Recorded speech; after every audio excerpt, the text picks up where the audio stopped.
You know, it really is something about Marco Rossi. I don't know what it is because I just picture that player and I picture him being in a Vancouver Canucks jersey. I don't know whether it's the blue or something, but I just think that everything with that player matches up perfectly to not only what Vancouver needs, but just in my own mind's eye, it just looks like he should be a Vancouver Canuck. We're getting into a lot of different things in this video, including trade rumors, speculation, and stuff like that. But guys, welcome back to Pixel Plus Hockey. If you can make sure to hit that subscribe button, it would be so greatly appreciated. And thank you so much to those that are already supporting me as well. I mean, let's be real. This is a player that still is unsigned till this date. He's a center, and yes, I know he's a little bit undersized, guys. I get it. I'm sure there's going to be some comments, but it just is what it is. I just think this player matches up perfectly with the Vancouver Canucks. He bumps Philip Hedl down, and now we do have some really interesting information. Quote, Canucks not done with Dakota Joshua trade. Jeff Merrick stirred speculation this week by hinting that Vancouver Canucks trade of Dakota Joshua, quote, is not done yet. While moving Joshua helped clear cap space, especially after acquiring Evander Kane, some were surprised to see a physical fan favorite forward shipped out for minimal return. Now, here's the thing, close quote. Now, this is what I was saying with this player, is I felt like, I was like, why did they do that?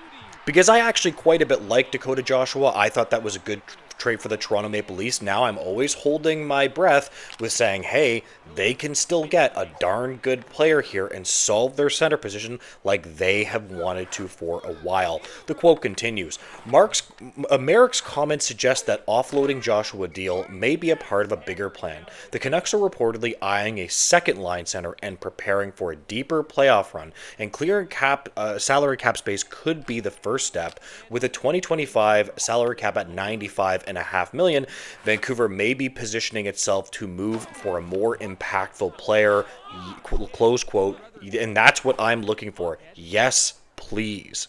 And here we have another really interesting quote. Elite Scouting's Cam Robinson stated that the Canucks may consider circling back to Marco Rossi via trade if they feel they can no longer get Jack Roslovic. Which, here's the thing, just to circle back to Jack Roslovic and the Canucks, what's going on there? Like, why are they taking so long with this? Like, he's probably one of the better UFAs pending. He's clearly going to sign somewhere. He just hasn't signed yet. And I'm thinking, like, how much is this guy asking? And there's clearly a lot of teams that are interested in him. I know the Leafs have talked to him. Vancouver has been back and forth with this player. But here's the thing. They keep on talking about, hey, if Marco Rossi, if they don't sign Jack Roslovic, like, they're going to circle back on Marco Rossi. And I don't know about you guys, but I would be targeting specifically Marco Rossi. Now, then the question goes is, what are the Minnesota Wild asking for this player? Because the reason the Vancouver Canucks might not be as interested right now is because they're saying, hey, they're asking for way too many assets. Obviously, they must have the assets if Cam Robinson is saying that they're going to circle back, but they might not actually have the actual, they might not want to give up the assets, that's what I'm saying. Because I'm sorry, guys, I'd way rather Rossi than Roslovic, 100%. Okay, I got a really interesting question of the video. Let me put it this way for you guys. The Vancouver Canucks have their first round selection next year. Now, it's the Gavin McKenna draft. I understand that. But here's the thing. What if you were to trade that first round selection but top 10 protected? Which means, obviously, if you end up in the top 10, you know what I mean? If you end up getting McKenna, it's protected and you can still select a player. Would you be willing to give away that pick? Because I know a lot of people are going to be in the comments like, Pixel Plus, it's Gavin McKenna next year. You cannot miss out on this player. Can you imagine if they traded away that first round pick and ended up, that pick turned out to be Gavin McKenna? Like, I would blow my frigging top if that happened. But if it's top 10 protected, it does become a lot more interesting.